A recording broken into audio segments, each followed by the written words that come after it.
Welcome back to our journey through literature. We're diving back into Shakespeare's Othello. Yes, and last time, wow, we left off right at a precipice, didn't we?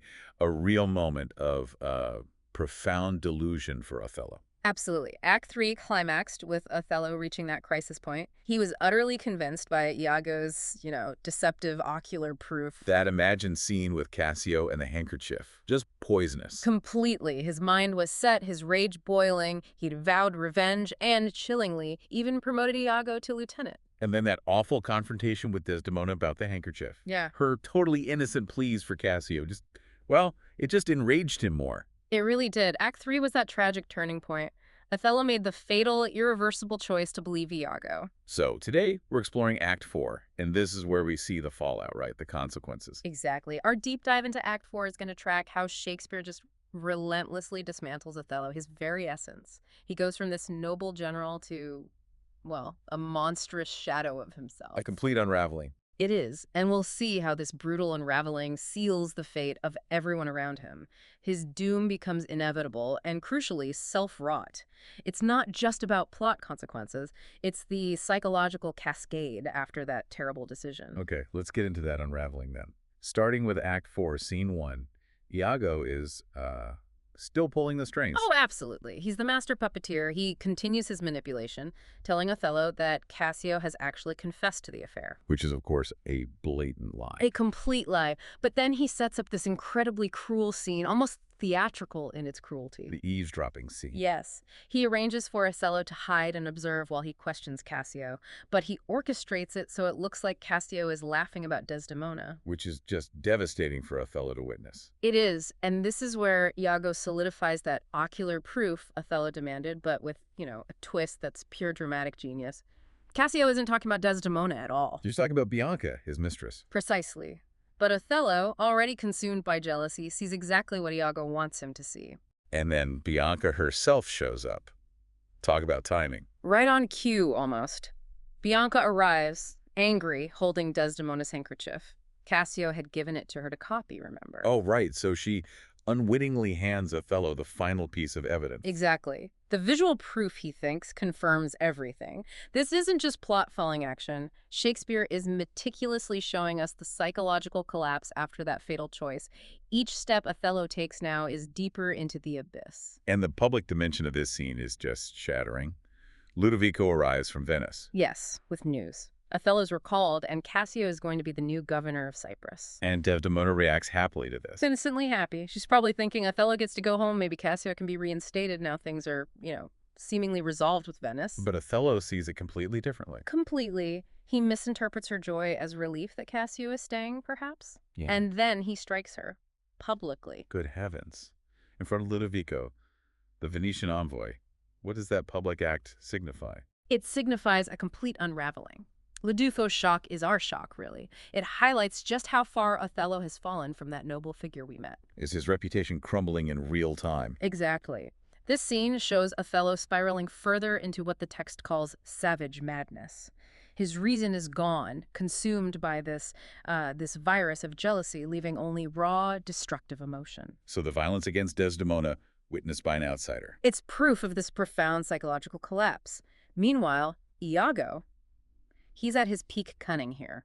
His malice is almost breathtaking. He orchestrates this perfect storm of fake proof and public humiliation. Successfully turning Othello into his weapon. Pretty much. He's executing his monstrous plan perfectly. And watching Desdemona's pure innocence clash with that calculated cruelty. It's just horrifying, isn't it? It really is. Her simple joy, her pleas for Cassio, all twisted by Othello into more proof of guilt. Leading straight to that public humiliation, Ludovico being there just amplifies it all. Yes, he's the objective eye. His bewilderment underscores the extent of Othello's decline. It really drives home that theme of appearance versus reality. Absolutely. Othello is completely misinterpreting manipulated appearances. The dramatic irony with Cassio's laughter, we know the truth he doesn't, is chilling. It's all driven by that green-eyed monster, jealousy. Consuming him, leading to rage and vengeance, and as you said, his public outburst just shreds his reputation, which was once everything to him. Okay, let's move into Act 4, Scene 2. The descent continues, doesn't it? It feels like the path is truly set now. It does. Othello confronts Emilia first, questioning her about Desdemona's fidelity. But Emilia defends her staunchly. Vehemently, she insists on Desdemona's chastity, her innocence. Her words are so clear. If she be not honest, chaste, and true, there's no man happy. It's a powerful defense. But Othello just dismisses it. Completely dismisses it. He's so deep in his delusion, Emilia's truth can't reach him. Then he confronts Desdemona directly. And the language he uses, Yeah. it's brutal. It's cruel and dehumanizing, calling her a whore, telling Emilia she keeps the gate of hell. It shows his complete breakdown, not just in action, but in how he sees and speaks about her. Emilia is obviously distressed by this. And she suspects something is wrong, but not who is wrong. Exactly. She later says she suspects some eternal villain devised this slander. It's more powerful dramatic irony she's talking about Iago, her own husband, without realizing it. Her loyalty to Desdemona really shines through here, though. It does. She emerges as a strong, loyal figure, a counterpoint to the madness. Meanwhile, Iago, the actual villain, he's just continuing his schemes. Oh, yes. He pretends to console Desdemona, playing the concerned friend. Then he goes straight back to manipulating Roderigo. Ah, poor Roderigo. What's the plan now? Iago convinces Roderigo they need to murder Cassio. His rationale is that this will stop Othello leaving Cyprus, meaning Desdemona might still be available for Roderigo. Wow, just layer upon layer of manipulation. Utterly ruthless. And poor Desdemona is just caught in the middle, totally confused. We see her kneeling, declaring her love and innocence. That line, unkindness may do much, and his unkindness may defeat my life, but never taint my love. It's heartbreaking. It truly is. Her unwavering spirit against such cruelty really highlights her purity, her tragic vulnerability. So this scene, structurally, it's still falling action. Definitely. It deepens Othello's isolation, cements the tragic path, and crucially, sets up the concrete plan for murder. And Iago's villainy is on full display. It's not just malice, it's this cold, ruthless pragmatism. He exploits Roderigo's desperation without a shred of remorse. Thematically, then, we're still seeing innocence versus guilt. Starkly contrasted. Desdemona's innocence against Othello's baseless accusations. And the theme of betrayal just deepens Iago betraying everyone. And you mentioned misogyny earlier. Yes, Othello's language reflects that deep-seated prejudice, which Iago has clearly stoked and exploited masterfully. Which brings us to the final scene of the act, Act 4, Scene 3. Very different feel to this one, much quieter. It is. It's the quiet before the final storm.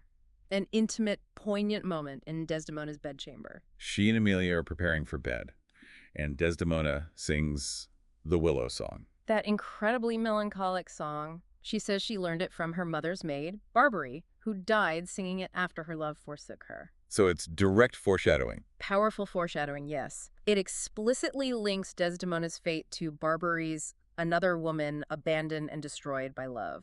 It emphasizes her purity, her impending doom. It really ramps up the tragic inevitability, doesn't it? That sense of fate closing in. Absolutely. It's that final, intimate pause before the catastrophe, and it massively increases our sympathy for her.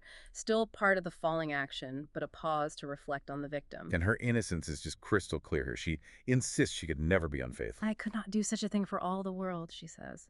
It emphasizes her unwavering virtue, even amidst her suffering. But then Emilia offers a completely different take on infidelity. Yes. It's a fascinating contrast. While Desdemona holds to her ideal, Emilia offers this more cynical, but perhaps more worldly-wise perspective. She blames husbands. She does. Her speech. But I do think it is their husbands' faults if wives do fall. It's a remarkably insightful take on marital dynamics, power imbalances, and, female grievances. Yeah. Almost proto-feminist. That's a striking moment. Quite unexpected, maybe. It is. It provides this contrasting, pragmatic view. Her lines about wives having sense and affections like men, and that the ills we do, their ills instruct us so. It's a powerful critique of the double standards. And it foreshadows her own actions later, perhaps. Definitely foreshadows her willingness to speak out in Act 5. So this scene really explores gender roles and infidelity from two distinct female viewpoints. Highlighting Desdemona's absolute innocence and vulnerability one last time. Yes, against the backdrop of the evil that's about to engulf her. So looking back at Act 4 as a whole, Othello seems completely lost now. He's fully succumbed to Iago's poison.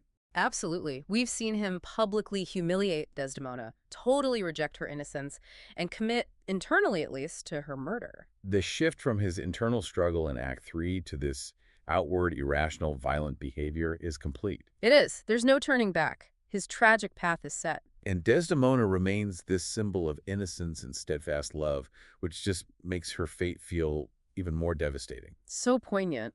The act really locks in the tragic trajectory. Iago's schemes are tightening around everyone, especially Roderigo, now roped into a murder plot. There's a chilling sense of inevitability hanging over everything now, There really is. which leads us right to the brink of the final act. The chilling question is, now that Othello is consumed by this murderous intent and Desdemona's fate seems utterly sealed, how are these final devastating consequences going to unfold?